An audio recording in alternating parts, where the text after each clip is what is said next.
ನಿನ್ನೆ ಶೆಟ್ರಂಗಡಿಲಿ ಅಕ್ಕಿ ಬೇಳೆ ಎಣ್ಣೆ ತಂದಿದ್ದೆ, 530 ರೂಪಾಯಿ ಆಗಿದೆ. ಫಸ್ಟ್ ಹೋಗಿ ಕೊಟ್ಬಾ ಇದ್ರಲ್ಲಿ. ಸರಿ. ಹೋಗು. ಅಪ್ಪ, ನಮ್ಮ ಮಾರ್ಕೆಟಲ್ಲಿ ರಂಗಪ್ಪಜ್ಜ ಅಂತ ಒಬ್ರಿದ್ದಾರೆ. ಅವ್ರಿಗೂ 2 ವರ್ಷದಿಂದ ಹಿಂಗೆ ಆಗಿತ್ತಂತೆ ಕಾಲು. ಅವಾಗ ಇದೇ ಎಣ್ಣೆ ಹಚ್ಚಿ ಮಸಾಜ್ ಮಾಡಿದ್ರಂತೆ ಒಂದು 3 ತಿಂಗಳು. ಇವಾಗ ಪರವಾಗಿಲ್ಲಪ್ಪ, ಸ್ಟ್ಯಾಂಡ್ ಹಿಡ್ಕೊಂಡಾದ್ರೂ ನಡೀತಾರೆ. ಅದಕ್ಕೆ ನಾನು ಅದೇ ಎಣ್ಣೆ ತಂದ್ಬಿಟ್ಟೆ. 300 ರೂಪಾಯಿಗೆ 200 ml. ಸರಿ, ಹಚ್ತೀನಿ. ನೀನ್ಯಾಕೆ ಹಚ್ತೀಯೋ? ನಿಮ್ಮಮ್ಮ ಹಚ್ತಾಳ್ ಬಿಡು. ಯಾಕೆ ನಾನು ಹಚ್ಚಬಾರ್ದಾ? ಮಗ ತಂದೆ ಕಾಲು ಮುಟ್ಟಿದ್ರೆ ಏನಾಗುತ್ತೆ? ಸುಮ್ಮನೆ ಮಲ್ಕೊಳ್ಳಿ ಅಪ್ಪ ನೀವು.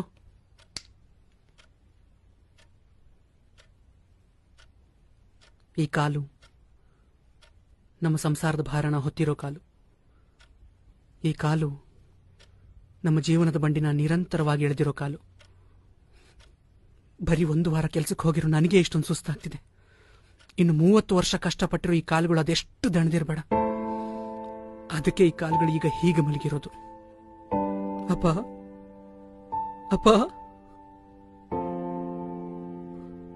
ನಮ್ಮನ್ನು ಸಾಕೋಕೆ ಈ 30 ವರ್ಷ ನೀವು ಅದೆಷ್ಟು ಕಷ್ಟ ಅನುಭವಿಸಿರ್ಬೇಡ. ಯಾಕೋ ಸಂಜು? ಅದೆಷ್ಟು ಅವಮಾನ ಎದುರಿಸಿರ್ಬೇಡಪ್ಪ. ಆದ್ರೂ ನೀವು ಒಂದಿನೂ ನಮ್ಮ ಮುಂದೆ ಯಾವ ನೋವನ್ನು ತೋರಿಸ್ಕೊಳ್ದೆ ನಗನಗುತ್ತಾ ಇದ್ರಿ. ಯಾವುದಕ್ಕೂ ಕಡಿಮೆ ಮಾಡದೆ ನನ್ನ ಒಬ್ಬ ರಾಜ್ಕುಮಾರ್ ಅಂತರ ಬೆಳೆಸಿದ್ರಿ. ಯಾರ ಮುಂದೆನೂ ಕೈ ಚಾಸ್ತಿ ನನ್ನ ಒಬ್ಬ ಸ್ವಾಭಿಮಾನಿ ತರ ಸಾಕಿದ್ರಿ. ಎಷ್ಟು ಗ್ರೇಟ್ ಅಪ್ಪ ನೀವು, ಎಷ್ಟು ಗ್ರೇಟ್ ಅಪ್ಪ. ನಿಮ್ ಋಣ ನಾನು ಹೆಂಗ್ ತೀರಿಸ್ಲಪ್ಪ?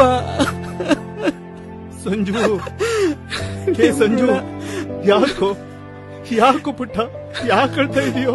ನಿಮ್ ಋಣ ಹೆಂಗ್ ತೀರಿಸ್? ಲಕ್ಷ್ಮಿ, ಲಕ್ಷ್ಮಿ, ಏನಾಯ್ತ್ರಿ? ನೋಡ. ಯಾಕೋ ಸಂಜು, ಸಂಜು, ಯಾಕೋ ಮಗನೇ? ಅಮ್ಮ, ನಾನು ಎಷ್ಟು ಅದೃಷ್ಟವಂತನಮ್ಮ.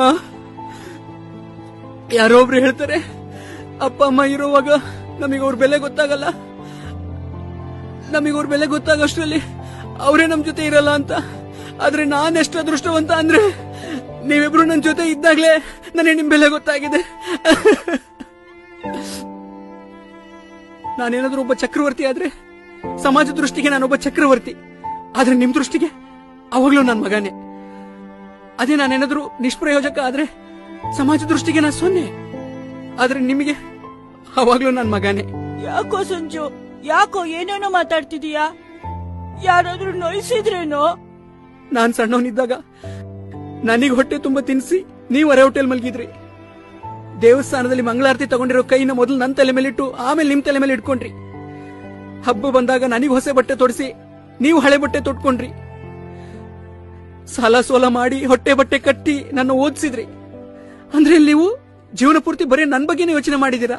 ಆದ್ರೆ ನಾವು ಮಕ್ಕಳು ಮಾತ್ರ ಯಾಕೆ ನಿಮ್ ಬಗ್ಗೆ ಯೋಚನೆ ಮಾಡಿದ್ರೆ ಯಾರ್ಯಾರ ಬಗ್ಗೆನೂ ಯೋಚನೆ ಮಾಡ್ತೀವಿ, ಯಾರ್ಯಾರ ಬಗ್ಗೆನೂ ಯೋಚನೆ ಮಾಡ್ತೀವಿ.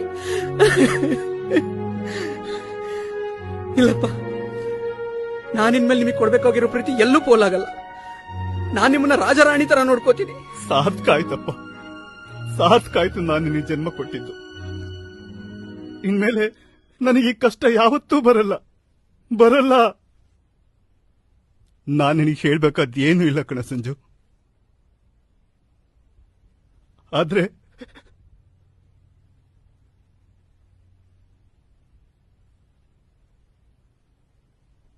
ಒಂದ್ ಮಾತು ಹೇಳ್ತೀನಿ ಕೇಳಪ್ಪ.